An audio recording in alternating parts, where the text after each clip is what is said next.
Hey guys, Jennifer from Scrapping Under the Influence. So I got the new Tim Holtz Rotary Media Trimmer.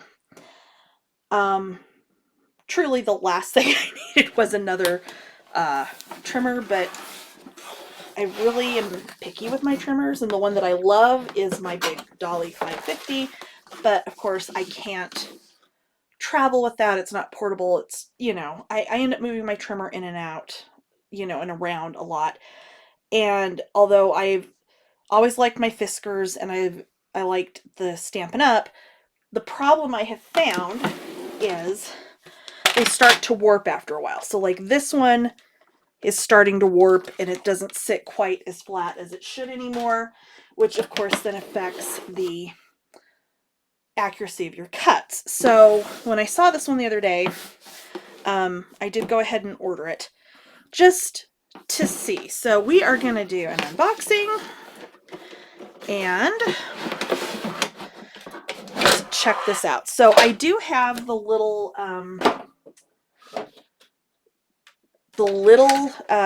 guillotine cutter of his, and I actually really like that one. What intrigued me about this one is, like the main platform is about 6 inches, which, is good for the most part. But for your measurements for the things that are longer than that, instead of it having just the one arm at the top, like, for example, that went my test sheet. Okay, so my Fiskars. You've got the one arm at the top. Because I want to make sure that my paper is fully, down before I run a blade through it, I have been, for several years now, cutting everything with my trimmer upside down. Okay, so what intrigued me about this is that you've got that measurement both top and bottom.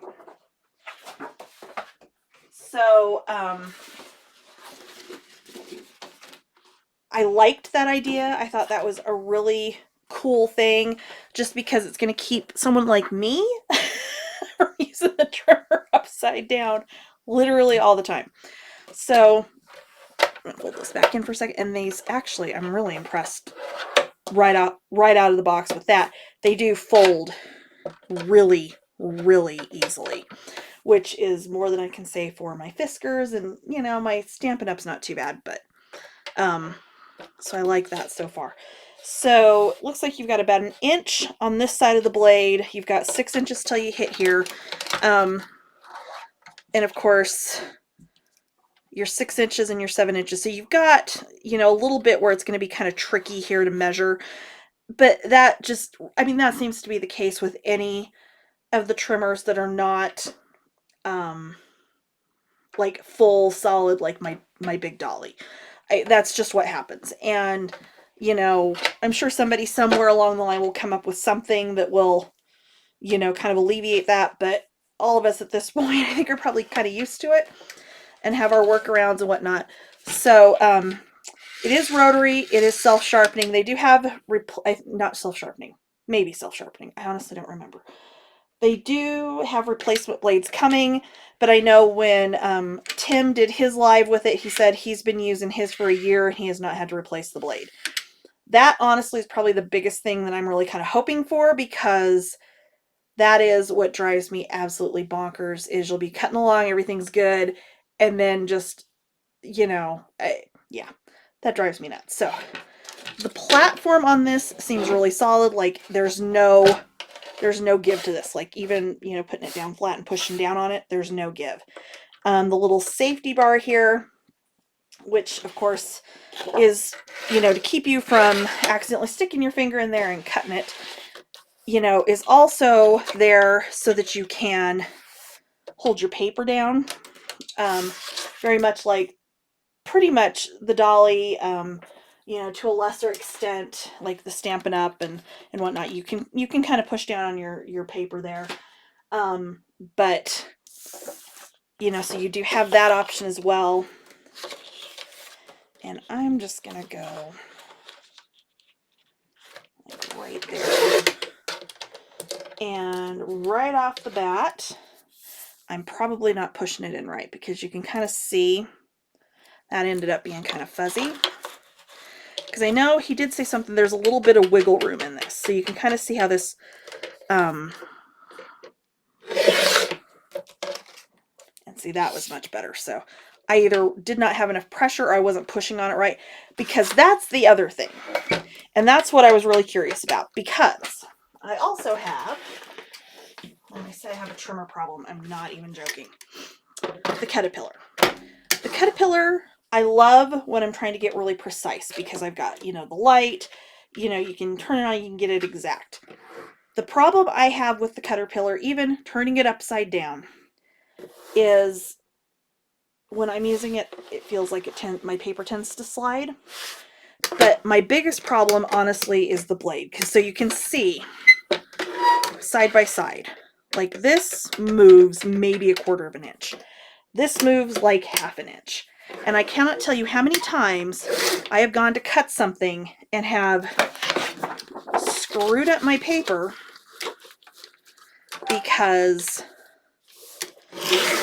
yeah. So you can see how that kind of causes it to stand up. So unless I have my finger clear, like almost to where that blade carriage is going to hit it, I don't feel like I'm getting clean cuts. Maybe, and I mean, granted, this one is probably 3 years old. The newer ones that I've played with at the store at Country Craft Creations have been better. But again, they're expensive. I'm not going to turn around and get a new one hoping that it works better.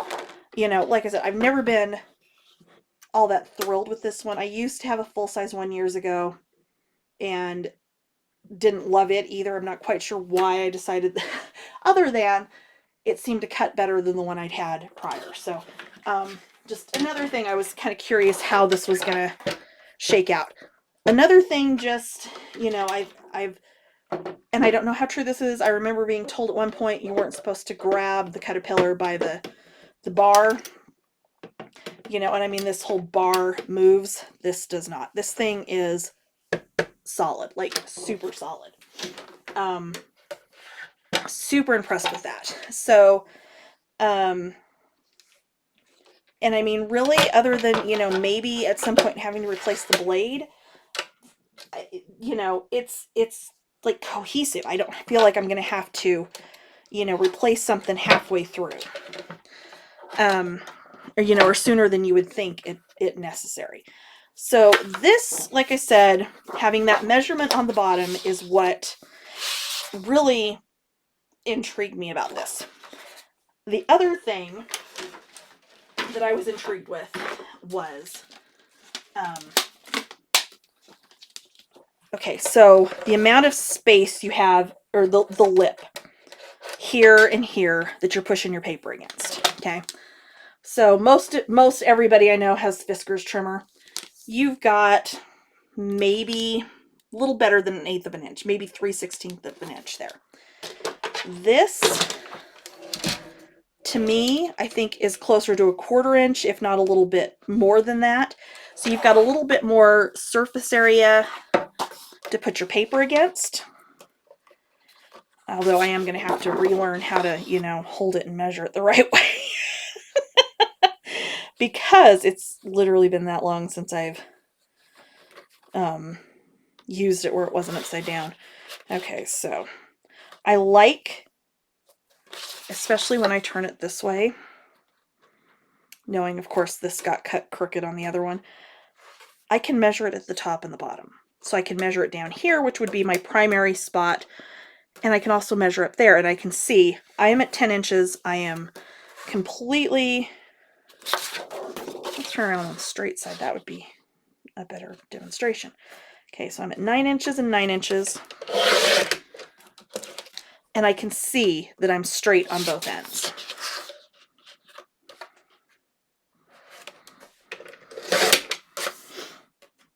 Yeah, so that one, okay, so you see again, I've got that little bit of a rough edge because when I pulled this back, I did not have good pressure on it. So that is going to definitely be more of a learning curve for me. because as long as I've got that pressure, it is an absolutely flawless cut. So same thing there. I'm just kind of hanging on to it. And two, the way the grip is on this, because you do need to kind of not push in like you do with the Caterpillar, but you kind of, you know, there needs to be pressure kind of to this side. The way this handle is, it really kind of almost makes it intuitive that you're, you know, needing to put that pressure there. So that's awesome. The other reason I wanted to get this one to try out is it will cut, and Tim demonstrated it, a variety of materials up to and including medium weight chipboard. So I typically have used my dolly when I'm cutting chipboard, and then I use my other trimmers when I'm cutting everything else, which is fine, but it can be kind of irritating at times. So this is just lightweight chipboard, and that just cuts absolutely perfectly.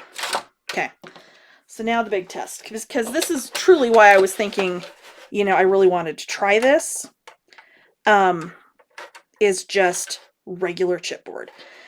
And in part because probably the only thing with the dolly when it comes to cutting the chipboard that drives me absolutely bonkers is you can cut down to about 3 inches, and then I have to move to a different trimmer just because of how that is set up and how the blade sits and how, you know, it runs and everything, and the hand guard and everything that you hold to hold your paper down and whatnot.